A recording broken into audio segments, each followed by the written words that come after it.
Good morning. This is Jaycharan and I am studying BTech in Mahindra University. As a part of my course Introduction to Entrepreneurship, I am here to interview Mr. Ramesh Bojja, the MD of Gift Plant Company. So let's start this interview. Can you hear me? Yes, sir. Good morning, sir. How are you, sir? Good morning. I'm good. How are you? Fine, fine, sir. Thank you so much. So, firstly, thank you for accepting my interview, sir. And immediately accepting for the interview. It's great of you. Thank you so much, sir. And I would like to start this interview with every basic question as everyone asks. How did you come up with this idea? Yeah. So basically, yeah, after I graduated, right? So it was in Yeah, 1998. yeah. Uh, 1 second. 1 second. Yes, sir. Sure, sure. Yeah. So 1998, I passed out. And then I think a lot of people, we had Y2K, and a lot of people were going to US. My visa was rejected as usual. And then my friend had come and resigned from TCS and he started a small cyber cafe, hoping to build some programming behind. Okay, internet was just there, coming into the shop. Okay, Okay. Yeah. he was engineer, he was working with TCS. He resigned and then he thought he can develop some software for a lot of Indian business. Okay. With that aim, he came. And internet was very expensive, and it was luxury to have internet. So if you are there in cybercafe, you put up a cybercafe business, you have a lot of internet connection, right? So which you Yes. can utilize. That helped us. So then I used to go and sit there. We had had a small team to do some web development and all in 1998. So I used to Okay. do a lot of research. Um, because we had access to internet, we had access to a lot of knowledge, which otherwise would not be there. So, and then I started learning on the fly and deploy. And then that's where it all started. When I tried to do a small job for about a year and a half, um, the job 9 to 5 or 6 or 7 was not good enough for my appetite. I had a lot of appetite for doing hard work, a lot of work, and also obviously translate that into income, revenue, right? And so that's where I came back and joined my friend when he was in trouble. His company was going down, so that's when we started rebuilding the company. Okay. And then it all started along with internet evolve, right? That was the first time we could send files over net, so we didn't have to go to US to deliver them or package them. Earlier, they were all being uh, it was very difficult. So people who had a lot of high-end investments done to transfer files, work being done here to the US and all. So this became easy for a small uh, entrepreneur or small businessman like us also with zero investment almost, right? Internet was okay, affordable by us.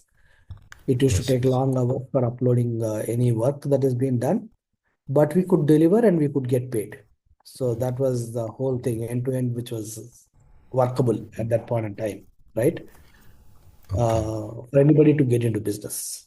So where the investment was largely hard work, Okay. self-learning, a laptop, and internet connectivity. Anybody could do business because it was Okay. just evolving, and Hmm. you just had to find somebody who will take your work and pay to you. Okay. So we didn't know. I mean, we didn't know what all is possible. Not that we knew how Satyams or Infosys or TCS were operating. I didn't have any insight because I did not work there. My friend had some insights because he worked at TCS. But I did not have that vision or anything like that. That how this end-to-end business could be made operational or made realistic.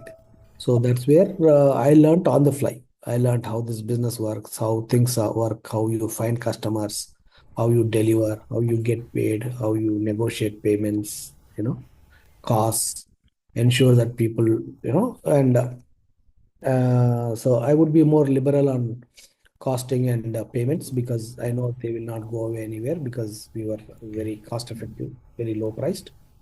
And if you give them the trust, the same thing for other side also, that they would not be scared about when they work with me. They would not be scared about the money and somebody taking money and not delivering and things like that. So that we grew step by step, and I grew it personally. I mean, obviously, even my friend learned a lot of things on the fly.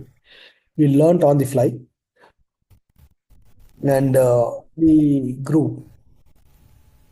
We kind of, every day was new. Every day it was evolving. You had to, like today, AI.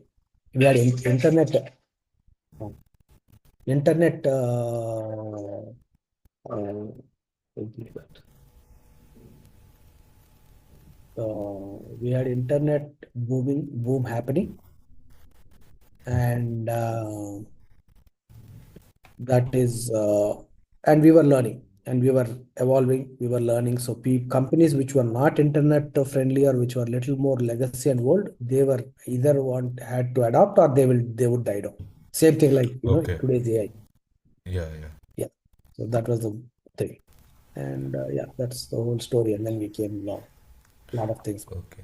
Okay. So to start your business, what motivated you the most? So yeah, it's a value proposition. For me, it was always about business. It was not about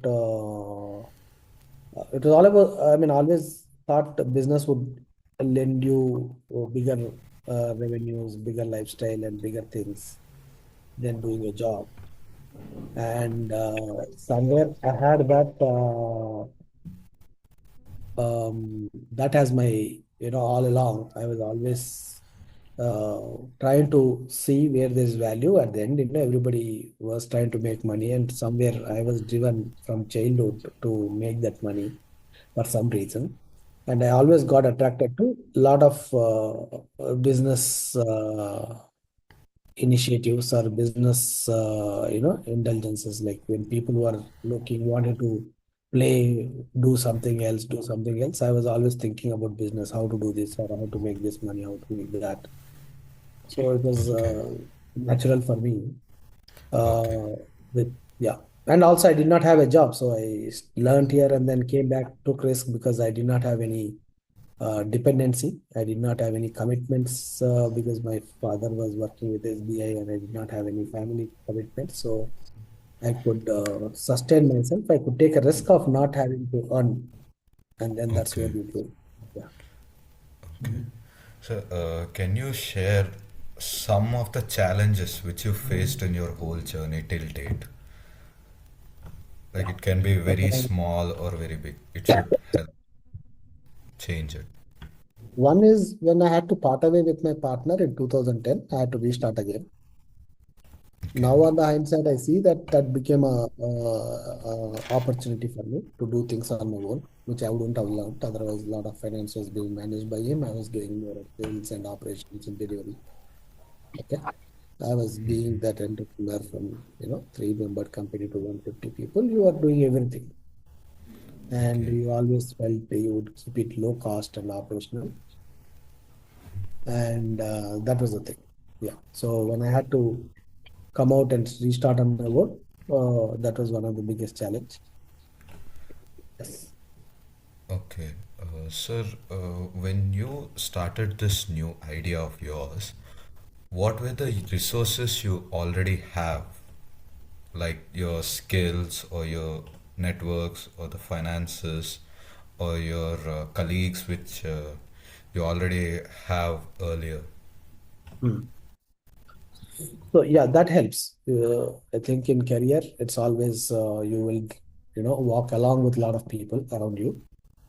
Um, so I had by then I was in business from 2019, 2000 to 2010 or 9 for 9, 10 years. So I had certain network. So I had certain ecosystem. I had people who could do programming, people who could do sometime delivery, people who could do some sales and other things. So I had access to the ecosystem, right? I was not starting new. Okay. So I immediately found myself a consulting gig where I could go and help somebody on marketing because that was my strength. And we simultaneously grew this company. So these were the Okay. resources that we had. Okay. Okay. We didn't have to still invest. I mean, of course, we did not have too much money, but for But you sustenance, had all the colleagues yes, who can help you all around the things. yes, I had network. So to find the gig, one of my classmate, he helped me to get the gig. So that helped me to sustain and also while Okay. growing. Everything is learning. See, anytime work, whether you do job or this thing, you are doing what you know, but you're learning at least 50% and to more than that, every time you're learning on the job. Okay. And so, how did you decide that how much time or money or the effort you could afford to risk in early stage? So I did not put money because the software industry, at least the business that I belong to, you can do with investment, you can do without investment, right? So I managed it without investment, being very, thin, operational wise.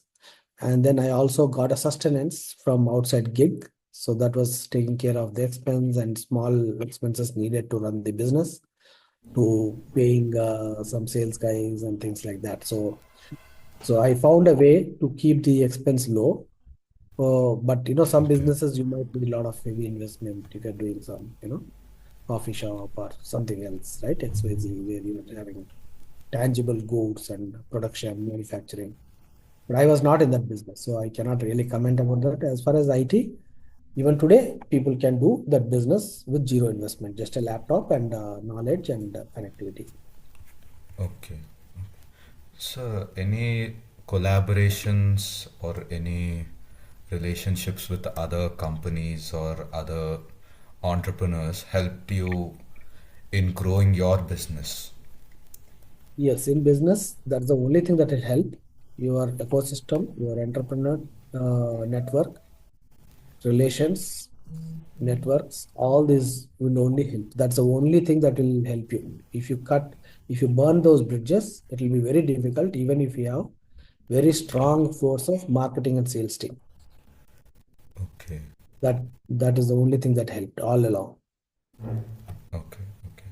So, can you give me an example of how a small or the risk you took helped your business grow? Mm, Small risk. I don't know. See, that's the only risk, right? Where I said, and I came out of the gig. Now that Oh, yeah. my business started growing, and then I came out of the gig and took a chance. Actually, rather than growing, it cut down a little.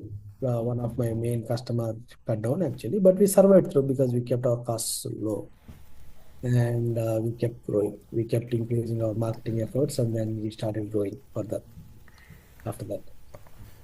Okay. Okay. Initially, cut. Okay, sir. Did you have any unexpected challenge or anything unexpected incident which turned into a big opportunity for your business? Can you describe any one? Sure, as of now, yeah. During COVID, we lost some business and we were getting to be very thin. I don't know if I could convert that into opportunity, but because we were very thin on our operational costs, and slowly things started, rewinding, and then so we were lucky, things grew. But yeah, I don't see anything major. One or two, so every time at certain deliveries, you will go through some, pain, and then you don't know if you'll be passing through that. But you will have to keep doing work, and then once you are passing through that phase, and then you give the confidence to the customer that you are, things will turn out in your favor. Nobody would like to leave somebody who stays there and delivers rather than not delivering or fighting and things like that. Okay. Okay. Sir, how did you make the decision when the outcomes were uncertain? Like See, you thought yeah, of some output and it became something different. yeah. So we think that this will get a certain business in this line. It doesn't, and you have no choice. You have to just keep working at it, right? You just only thing is, as long as your spend versus revenue is in balance, in control, you won't feel the heat. If when that becomes your spend becomes more than your revenue, then you will have trouble. And some businesses will have that. I'm Yeah, not yeah. saying that everybody can keep it under control. Yes, Initial yes. investment could be very high for some companies. But my we always try to maintain it low and keep it. So that's where you are able to sustain even down phase during the downtime. And when you're around, okay, I wouldn't say I've done great business, but we have done decent. I've been Okay, there here from 2000 in business line, surviving. okay. So, did you focus on pretending the future or shaping it through your own actions or your own decisions? I don't know if I would predict. See, now like the way we keep continuously hearing the buzz and trying to see where it will go, what are the new things that we have to learn, adapt, and try to Yeah, be in yeah. that market. So that's the only thing. There is no.